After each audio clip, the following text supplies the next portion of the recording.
He was young, in love, and full of promise. She was his girlfriend's mother, older, married, and dangerously lonely. What began as a secret affair spiraled into betrayal, obsession, and finally, murder. No desire, no matter how forbidden, justifies destroying a life. What happened in this story was not just immoral, it was evil. This is true crime's altar, where sins are laid bare, judgment is inevitable, and justice always has the final word. It was a warm, ordinary June evening in the quiet residential corners of Lansbury Heights, South Carolina, when 20-year-old Jordan Fields disappeared without a trace. What began as a peaceful night slowly descended into confusion, then fear, and finally, dread. Jordan was well-liked in the community, charming, hardworking, and easy to be around. So, when he failed to come home after what should have been a typical night out, the sense of unease spread quickly. His girlfriend, 19-year-old Leah Bowman, was the first to realize something wasn't right. She had expected him to return after catching a late movie with friends, but by midnight, his phone had gone dark, and he hadn't returned any of her texts. By morning, that silence had hardened into alarm. Jordan was not the kind of guy who just vanished. Leah immediately contacted her mother, Celeste Bowman, and her stepfather, Howard Bowman. Their family had always seemed close-knit on the outside. Jordan often spent time at their home, so much so that he had almost become part of the household. But now the house was quiet. He was gone. And no one had answers. The search for Jordan escalated quickly. The Bowmans reported him missing by the following afternoon, and local officers launched an initial sweep of the nearby roads and woods. Then came the first grim clue. Jordan's car was found on a narrow gravel road about 15 miles outside of Lansbury. The doors were unlocked. The keys were still in the ignition. But there was no Jordan. The vehicle showed no signs of a struggle. No blood, no damage, no personal items missing. It was as if he had just stepped out and never returned. Investigators noted how the scene felt disturbingly intentional. And to Leah, it was the first confirmation of something she didn't want to believe. Jordan wasn't late. Jordan wasn't avoiding her. Something terrible had happened. At the center of this gathering storm was Leah's mother, Celeste Bowman, 43 years old. For years, Celeste had been considered the model wife and mother in Lansbury Heights, a pillar of composure, faith, and hospitality. Her husband, Howard, a quiet 50-year-old general contractor, had built a modest but comfortable life for them. He worked long hours, sometimes overnight, to keep his business afloat. Celeste, meanwhile, managed the home. To neighbors, their marriage looked traditional, maybe even ideal. But inside their walls, things had slowly withered. Over time, Celeste had grown weary. The fire in her marriage had dimmed. Intimacy had been replaced by routine, passion by polite silence. And when Leah started bringing Jordan around, Celeste began noticing him in ways she shouldn't have. He was youthful, self-assured, driven. Jordan had plans, talked about starting a small business someday, maybe landscaping or graphic design. His easy confidence filled the room in ways Howard no longer could. At first, Celeste told herself it was harmless admiration. But that would soon evolve into something far more dangerous. Jordan, for his part, didn't suspect anything at first. Celeste was warm and easy to talk to, maybe too easy, but she was Leah's mom, after all. If she complimented his haircut or asked a few extra questions about his goals, it felt flattering but innocent. Still, small boundaries began to bend. Celeste started appearing more often when he visited Leah. She lingered in doorways, volunteered to help him with school applications, or offered a ride even when it wasn't needed. The flirtation was subtle, never overt, but it was deliberate. Over weeks, the emotional energy shifted. A private text here, a lingering look there. Eventually, Jordan became unsure of where their relationship stood. What was a joke? What was a suggestion? Then, almost without realizing it, he crossed the line. Jordan hadn't meant to start anything, but Celeste had a way of pushing past his hesitations. She knew how to play on emotions. She said she felt invisible in her own marriage. She said Jordan saw her, understood her, in ways Howard never could. She never made it feel like cheating. She made it feel like a rescue. Soon they were meeting in secret. They chose gas stations on the outskirts of town, or a deserted fishing dock behind an abandoned barn just off State Route 27. Each encounter only deepened their entanglement. The thrill, the danger, the lie. Back home, the cracks began to show. Leah noticed Jordan pulling away, canceling dates, dodging serious talks. She saw the guilt in his eyes, even if she didn't yet know why. She felt it in her bones. Something was breaking. Howard also noticed a shift. Celeste, once regimented and dependable, had grown distant and distracted. She left the house without explanation, dodged his questions with a tired smile, and bristled whenever he tried to reconnect. But Howard was a man of habit, not confrontation. He chalked it up to stress, maybe menopause, maybe boredom. He didn't dig deeper. Meanwhile, Jordan was sinking. The affair was no longer exciting. It was a burden. He still loved Leah. He hated the duplicity. Every night he went home feeling worse than the day before. He tried, more than once, to end things. But Celeste always found a way to bring him back, usually with tears, sometimes with guilt, sometimes with promises. She told him she had never felt more alive. She told him he was the only one who truly saw her. He didn't want to hurt anyone, but the truth was, he was already hurting everyone. One Thursday afternoon, Jordan made a decision. He would end it for good. He texted Celeste, asking to meet her at their usual hideaway, an old red-paneled utility shed near the edge of Baker's Field, just past the county line. It had once belonged to a hunting club, but now stood abandoned. They'd used it before.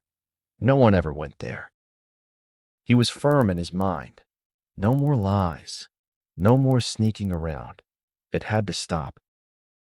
But what he didn't know, what he couldn't have known, was that Celeste had no intention of letting him go. That evening, Jordan never came back. By the next morning, Leah was spiraling. His phone remained off.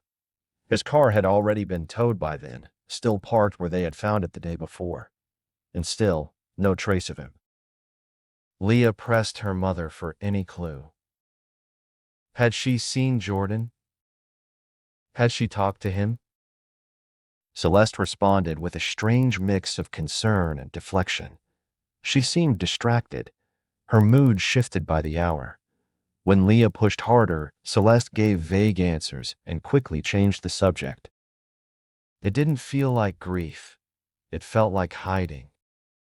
And in Leah's heart, a terrifying suspicion began to grow. Celeste had always been composed, collected, but not lately. Leah noticed the tension, late-night drives, the glassy eyes, the tightly clenched jaw during dinner. She tried to suppress the thoughts swirling in her head. But something didn't add up. Celeste had never liked Jordan, until suddenly she liked him too much.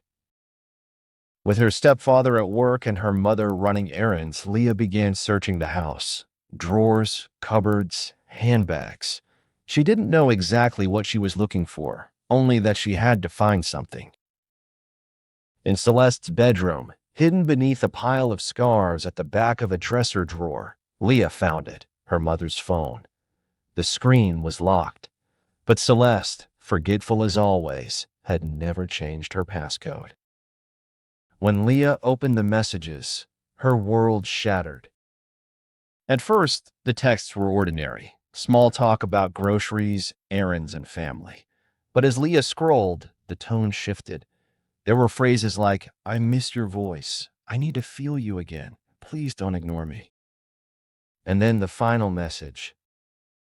"Meet me at the shed, usual time. Please, I need this."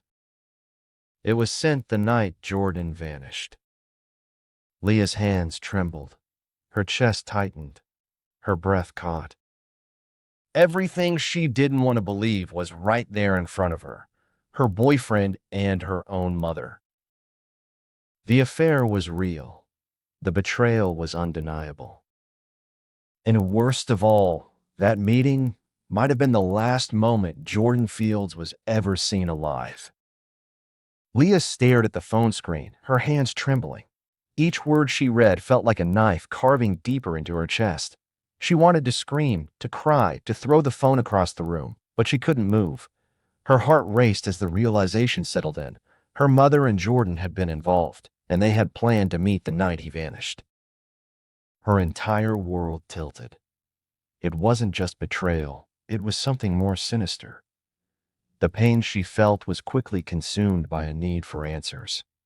She grabbed her keys and drove, fast, heading toward the place mentioned in the last message, the shed on the outskirts of Bakersfield. The drive was a blur. The woods along the gravel road thickened, the trees casting long shadows across the cracked windshield. Leah's mind reeled. She prayed Jordan would be there, safe somehow, and that everything she'd seen was some sick misunderstanding. But as she arrived and stepped out of her car, the silence around the abandoned shed told her otherwise. The door was ajar, creaking faintly in the wind. The interior was cold and musty. Dust covered every surface, but one detail stopped her dead. Just beyond the broken wooden table, there was a dark smear across the floor. It was dried, faded, but unmistakably blood. The smell hit her next, faint but sour, heavy in the air. Her throat tightened as she stepped back, panic rising in her chest. She scrambled for her phone and called the police. Within the hour, detectives arrived. Yellow tape went up. Officers flooded the scene. Leah stood off to the side, unable to look away from the shed as investigators moved through it in silence. One of them, a tall, sharp-eyed man who introduced himself as Detective Miles Hanley, took Leah aside. He asked questions about the texts, about Jordan's behavior, about anything unusual she'd noticed from her mother. Leah hesitated, then told him everything. The affair, the strange messages, the night her mother had slipped out, claiming to visit a friend, the way she refused to talk about Jordan. The blood in the shed was confirmation of her worst fears. It wasn't just a missing persons case anymore. Something much darker had taken place. The next few days passed in a haze. The police combed through the woods, questioned neighbors, and reviewed surveillance footage from nearby gas stations. The discovery in the shed had shifted everything. They now operated under the assumption that Jordan had been attacked, possibly killed, and that Celeste Bowman was hiding something. Leah's guilt overwhelmed her. She replayed every moment, every overlooked sign, every time she had brushed off her suspicions. Her relationship with her mother, once warm and solid, was now strained and cold. Celeste didn't ask where Leah had gone that day, but she sensed something had changed. She seemed nervous. Her eyes darted too quickly. Her words were forced, measured. Leah began avoiding her altogether, retreating into her room when she came home and keeping conversations to a minimum. Celeste continued to act like nothing was wrong. She cooked dinner, folded laundry, watered the plants. But Leah saw through it. She watched her mother closely now, noticing the late-night phone calls and hushed tones, the rushed trips to the store, the way her hands trembled when she thought no one was looking. One afternoon, Celeste came home and found Leah sitting at the kitchen table. Leah stared at her, eyes full of accusation, but said nothing. Celeste froze for a moment, then forced a smile. "Everything okay?" she asked softly. Leah nodded without answering. Celeste reached for a mug, poured herself coffee, then sat down across from her. The silence stretched between them like wire pulled too tight. Finally, Celeste broke it. "You know, you can talk to me about anything," she said, her voice even. Leah stared at her. Celeste nodded. "Of course." Leah looked away. "I'm not sure you'd be honest with me." For a split second, something flickered across Celeste's face. Fear, perhaps. But then it was gone. "I don't know what you mean," she said softly. Leah stood and left the room. Detectives were already piecing together timelines. Phone records showed calls and texts between Celeste and Jordan going back months. Their tone grew increasingly intimate as time passed, and the final messages, especially the ones summoning Jordan to the shed, stood out like a red flag. They also uncovered camera footage from a gas station roughly 2 miles from the location. The grainy image showed Celeste's dark sedan driving east on the highway around the time Jordan was last seen. It wasn't definitive proof, but it placed her near the area at the right time. The investigation deepened when a neighbor came forward. She told police she had seen Celeste scrubbing out the back seat of her car late one night, only a day or two after Jordan disappeared. At the time, it had seemed odd, but the neighbor hadn't thought much of it. Now, it felt like something more. The tension in the Bowman home thickened. Howard, still unaware of the full extent of what was happening, tried to maintain normalcy. He noticed Leah's silence and Celeste's jumpiness, but couldn't connect the dots. He worked long hours, came home to dinner, and sat in front of the TV as though the world hadn't changed. Leah, meanwhile, couldn't sleep. She kept reliving that day at the shed, the blood, the smell, the silence. She replayed the text messages in her head. The ache in her chest never eased. She couldn't bear to look her mother in the eyes, but at the same time, she couldn't stop searching them for the truth. And then, just as the police were beginning to run out of leads, an anonymous phone call changed everything. A quiet, breathless voice led authorities to a clearing deep in the woods, just beyond an old logging trail on the edge of town. The caller didn't leave a name. They simply said, "You'll find what you're looking for there." The area was remote, thick with brush, and barely accessible by car. By early afternoon, officers had cordoned off the scene and begun the search. Leah stayed home, but every second felt like a countdown.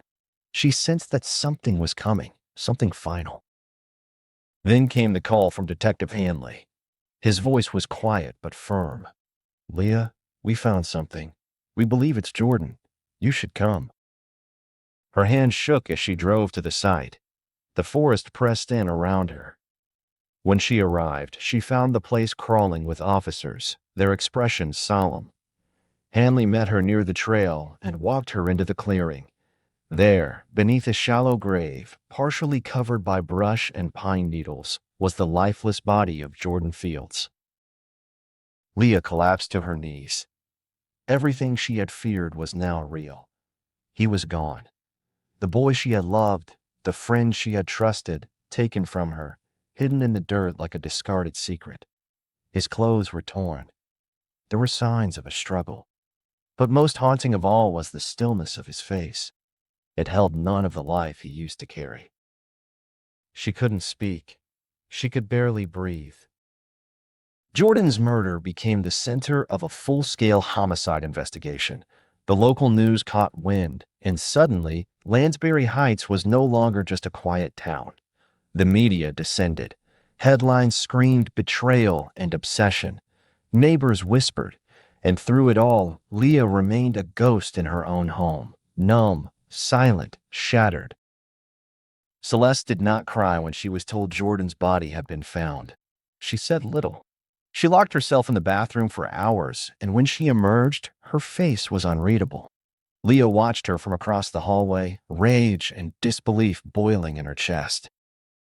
The forensic team found traces of Jordan's blood in the trunk of Celeste's car. It was enough. They brought her in for questioning. She denied everything at first, said she hadn't seen Jordan in weeks, that the texts were old, that she didn't know why her car had been near the woods. But under pressure, her story started to unravel. And in a sterile room under flickering lights, with the weight of evidence crashing down around her, Celeste Bowman finally began to talk. Celeste sat across from Detective Hanley in the small, windowless interrogation room, her shoulders hunched and her hands clasped tightly in her lap. For the first hour, she said little. Her voice was soft, and she insisted she hadn't seen Jordan the night he vanished. But Hanley, calm and methodical, laid out the evidence piece by piece. The messages, the phone logs, the blood in the car, the footage near the woods, the neighbor's testimony. Each detail tightened the net around her. Eventually, something inside Celeste gave way. Her voice cracked as she whispered, "I didn't mean for any of this to happen." Tears welled in her eyes, and her composure began to dissolve. "I loved him," she said. "He made me feel like I mattered again." She admitted they had met at the shed that night. She said she just wanted to talk, to convince him not to walk away. But he was cold, distant. He told her it was over, that he was going back to Leah for good. Celeste said she panicked. She grabbed him. He tried to leave. They argued. Voices rose. At some point, she picked up something heavy, a wooden plank, maybe a piece of broken shelving, and struck him. She didn't remember how many times. She said everything went quiet. When she realized what she'd done, she dropped the object and fell to her knees beside him. She shook him. He didn't respond. She stayed there for a long time, crying, frozen. Then she drove home. The next day, she returned, wrapped his body in a blanket, and drove it to the woods. Detective Hanley listened without speaking, his pen scratching slowly across the notebook in front of him. When Celeste finished, the room was silent. Her voice had gone flat, drained of all emotion. "I didn't want to lose him," she murmured. "He said I was the only one who saw him. But then he looked at me like I was nothing." Hanley leaned back in his chair. "You understand what you're saying, don't you?" Celeste nodded slowly. "Yes," she whispered. "I killed him." The news spread quickly. Celeste Bowman was arrested and charged with second-degree murder. Leah watched as her mother was taken away in handcuffs. The sight was surreal. She didn't cry. She couldn't. Her body felt like stone. Howard stood behind her, stunned and silent. He hadn't spoken much since the confession. His eyes were vacant, his hands shoved deep into his pockets. The betrayal had shattered him just as deeply. In the days that followed, Leah kept mostly to herself. Reporters knocked on their door. Neighbors left notes or casseroles or silent glances of pity. She ignored them all. Her world had collapsed, and there was nothing anyone could say to make it right. The trial was set for 6 months later. In the meantime, Celeste was denied bail. She remained in county jail, awaiting her day in court. Leah never visited her, not once. As the date approached, interest in the case exploded. News outlets from across the state picked up the story. A mother, her daughter's boyfriend, a hidden affair, a body in the woods. The headlines practically wrote themselves. People whispered about Celeste in grocery store aisles and church parking lots. Strangers sent letters to Leah, some offering prayers, others demanding answers. The courthouse was full on the first day of the trial. Spectators lined the hallway outside the courtroom. Reporters stood on the steps with microphones and cameras. Inside, Leah sat beside Howard, her face unreadable. Celeste entered in shackles, dressed in a pale blue jumpsuit. Her hair had grown out. Her skin looked sallow. She kept her eyes down as she was led to the defense table. The prosecutor, a sharp, composed woman named Serena Vance, wasted no time laying out the state's case. She described Celeste as a woman consumed by obsession, who seduced a young man half her age, then murdered him when he tried to escape her grasp.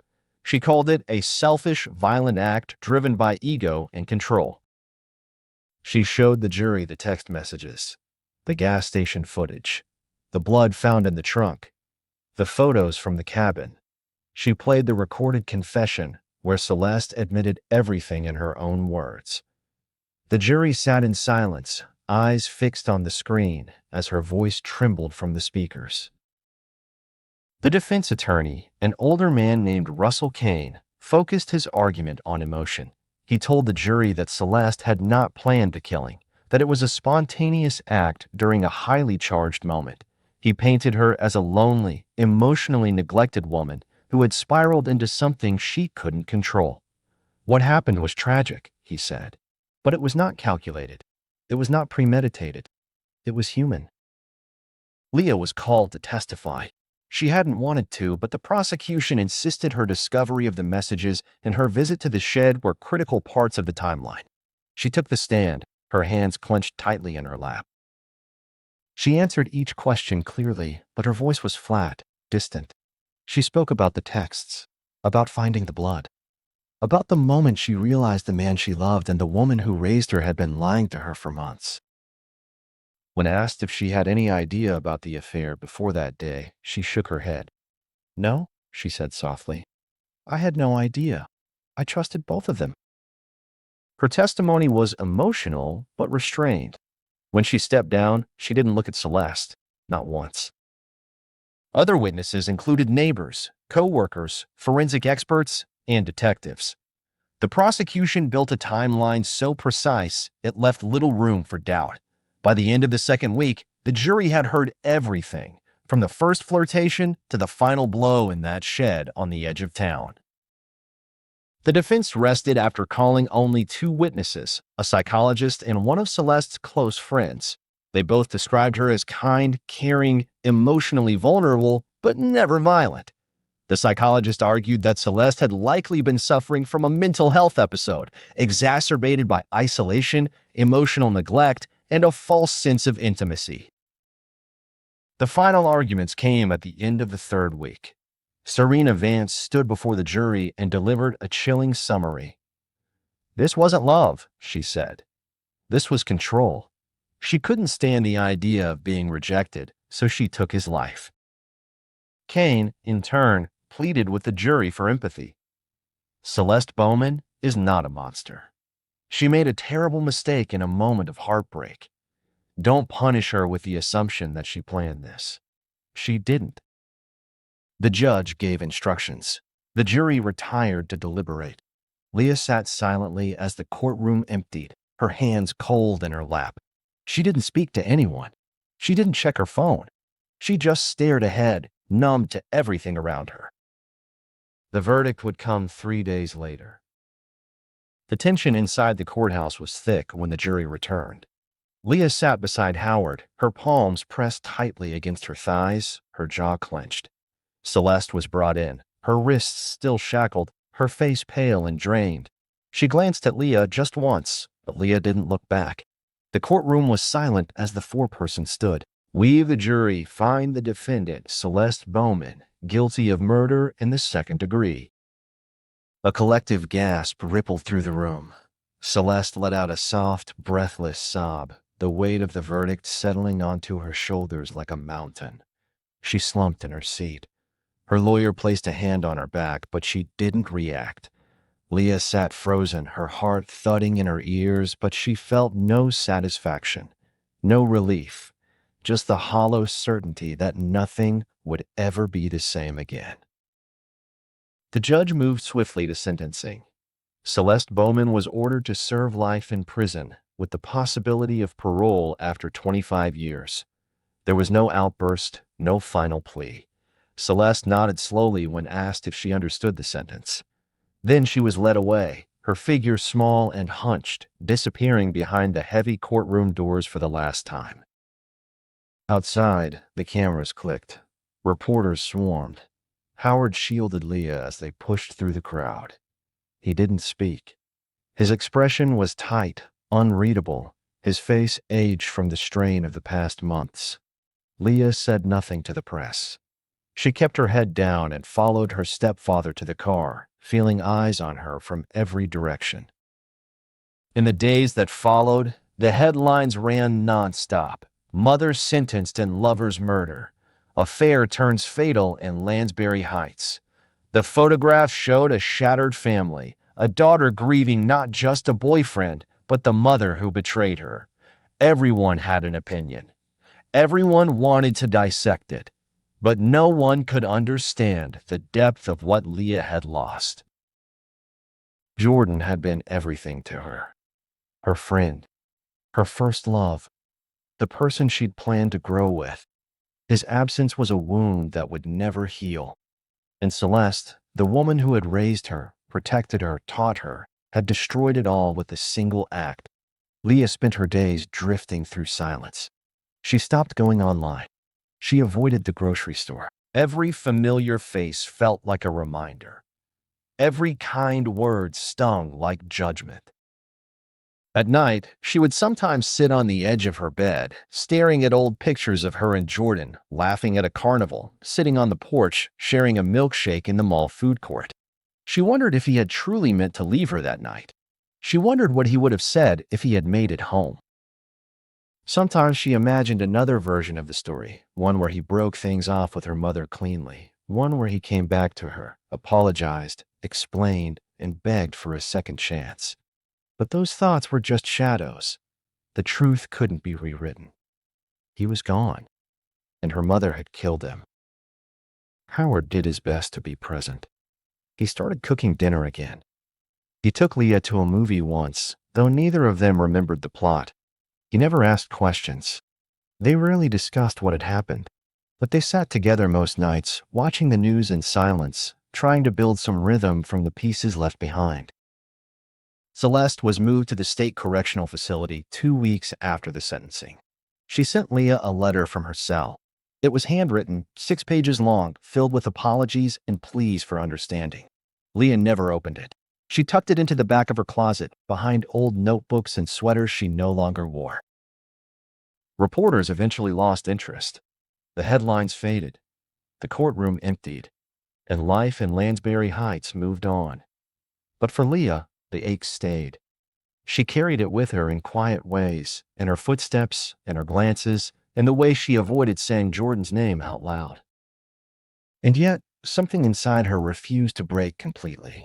She applied to college again, deciding to study social work. She wanted to help families, maybe even victims. Something good had to grow from this, she told herself. She couldn't let it all end in pain. On the 1-year anniversary of Jordan's death, she visited the site where his body had been found. The grass had grown tall again. The police tape was gone.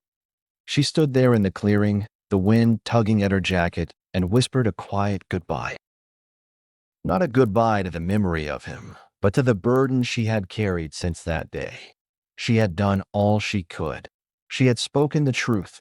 She had stood in court and watched justice unfold. That was all she could give him now. As she walked back toward the car, the sun broke through the clouds above. A soft warmth fell over the trees, the leaves swaying gently. She paused for a moment, closing her eyes, letting the light fall across her face. This wasn't healing. Not yet. But maybe it was the start. A fragile beginning to something new. A life built not around the whole Jordan left behind, but around the love she still carried for him and the strength she had discovered in herself. And in that quiet space between grief and resolve, Leah Bowman took her first real step forward.